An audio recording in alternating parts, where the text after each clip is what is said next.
அன்பு தமிழ் நெஞ்சங்களுக்கு ஆஸ்ட்ரோ தமிழ் மகளின் இனிய வணக்கங்கள். இன்றைய பதிவில் நல்லதொரு குடும்பம் பல்கலைக்கழகம்னு சொல்லுவாங்கங்க. அப்படிப்பட்ட குடும்பம்ங்கிறது ஒரு மனிதனுக்கு சரியாக அமைந்துவிட்டால் அவனுடைய வாழ்க்கையில் நிச்சயமாக நிம்மதி சந்தோஷம் கிடைத்து நிறைவான ஒரு வாழ்க்கையாக அது அமைந்துவிடும். தனிமரம் தோப்பாகாதுன்னு சொல்லுவாங்கங்க. அப்படி தனியாக வாழும் மனிதனுக்கு வாழ்க்கையில் நிம்மதி சந்தோஷன்றது முழுமையாக கிடைப்பதில்லை. அவனுடைய வாழ்க்கையும் முழுமையாக திருப்தி ஆனதாக இருப்பதில்லை. அப்போ குடும்பம்ன்றது இங்கே அத்தியாவசியம் ஆகிறது. அப்படிப்பட்ட குடும்பத்தினை உருவாக்கி கொடுக்கக்கூடிய ஒரு கிரகம் அப்படின்னா அது சுக்கிரன்க. அந்த சுக்கிரனுடைய வழிபாடு, அதனால் கிடைக்க போகின்ற 2 பலன்கள்.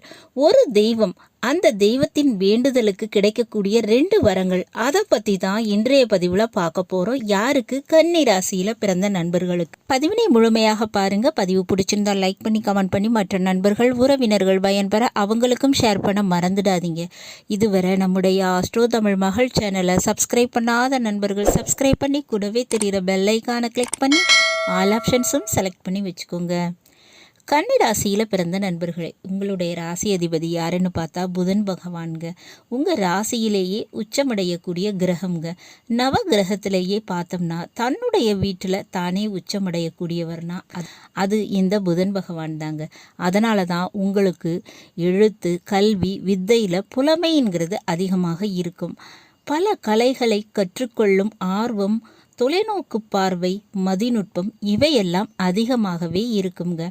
அப்படிப்பட்ட உங்களுக்கு சுக்கிரன் அவர் நீசமடையும் வீடு உங்கள் ராசி தாங்க, உங்கள் கன்னி ராசி தாங்க.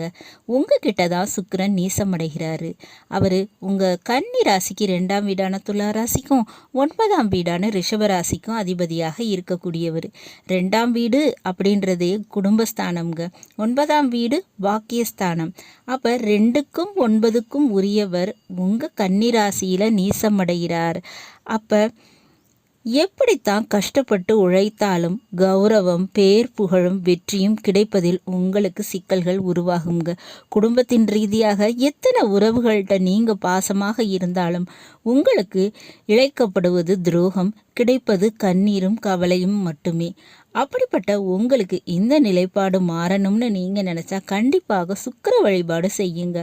வாரந்தோறும் வெள்ளிக்கிழமைகளில் காலை 6 to 7, மதியம் 1 to 2, இரவு 8 to 9. இதை சுக்கிர வேலை, சுக்கிர ஓரைன்னு சொல்லுவோங்க.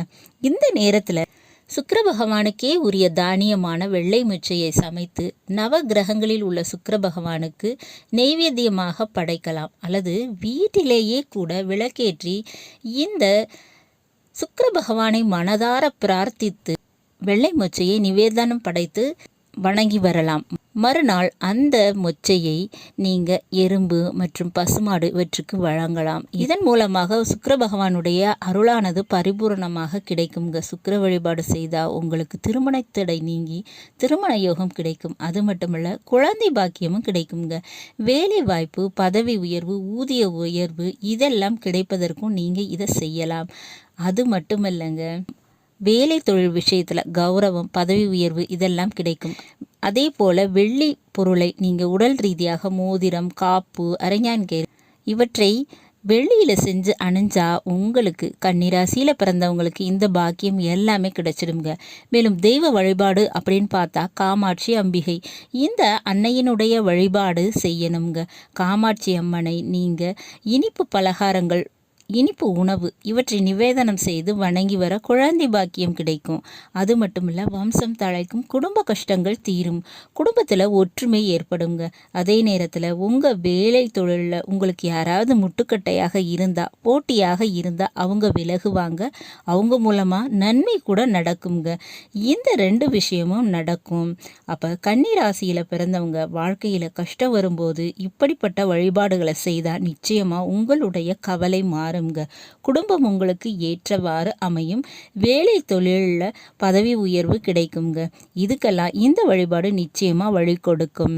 இந்த பதிவு உங்களுக்கு பிடிச்சிருக்கும்னு நினைக்கிறேன். பிடிச்சிருந்தா லைக் பண்ணி கமெண்ட் பண்ணி மற்ற நண்பர்கள் உறவினர்கள் பயன்பெற அவங்களுக்கும் ஷேர் பண்ண மறந்துடாதீங்க. இதுவரை நம்முடைய ஆஸ்ட்ரோ தமிழ் மகள் சேனலை சப்ஸ்கிரைப் பண்ணாத நண்பர்கள் சப்ஸ்கிரைப் பண்ணி கூடவே தெரிகிற பெல்லைக்கான கிளிக் பண்ணி ஆல் ஆப்ஷன்ஸும் செலக்ட் பண்ணி வச்சுக்கோங்க. மீண்டும் ஒரு நல்லதொரு வாய்ப்பினில் உங்கள் அனைவரையும் சந்திக்கிறேன். அதுவரை ஆஸ்ட்ரோ தமிழ் மகளின் அன்பு கலந்த வணக்கங்கள். நன்றி.